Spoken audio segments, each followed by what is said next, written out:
আজকে রান্না করব আমার বেবির জন্য বাছা মাছ ধুন্দুল দিয়ে।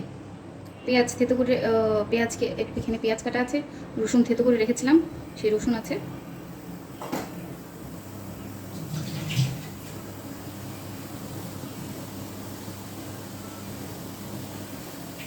তেল দিয়ে দিব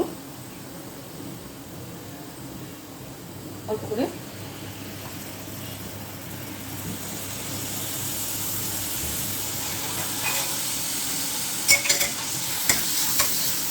ভাজা ভাজা করে নেব।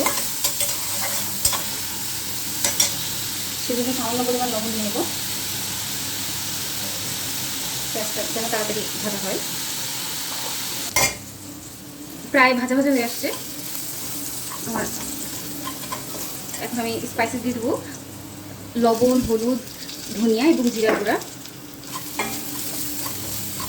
হালকা একটু ভাজা ভাজা করে পানি দিয়ে দিচ্ছি।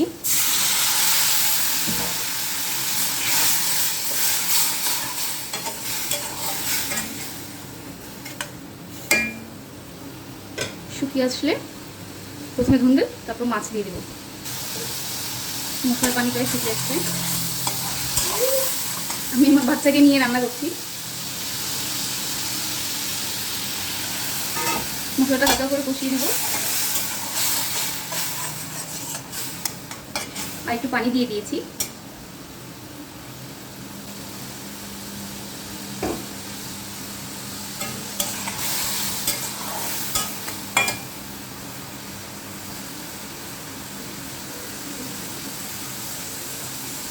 মাছ দিয়ে দিচ্ছি।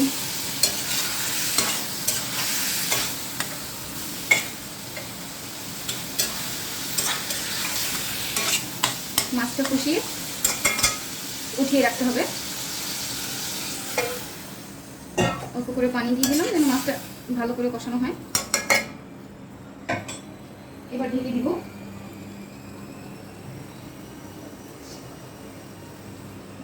পানি না শুকানো পর্যন্ত। আমার প্রায় কষানো পানি শুকিয়ে এসছে। এর থেকে বেশি আসলে শুকালে মাছ পরে লেগে যাবে আর উঠবে না। এখন মাছগুলোকে উঠে ফেলবো। বাছা মাছ কিছুটা ইলিশের ঘ্রাণ হয়।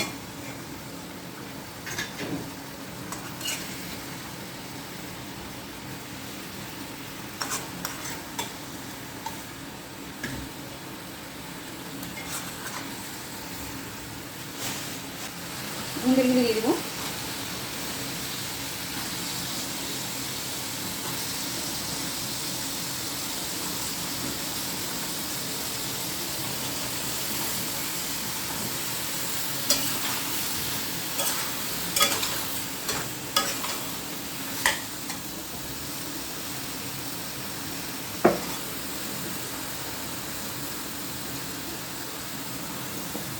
যদিও এটা কমে প্রায় অর্ধেকের অর্ধেক হয়ে যাবে, মানে 3 ভাগের 1 ভাগ হয়ে যাবে।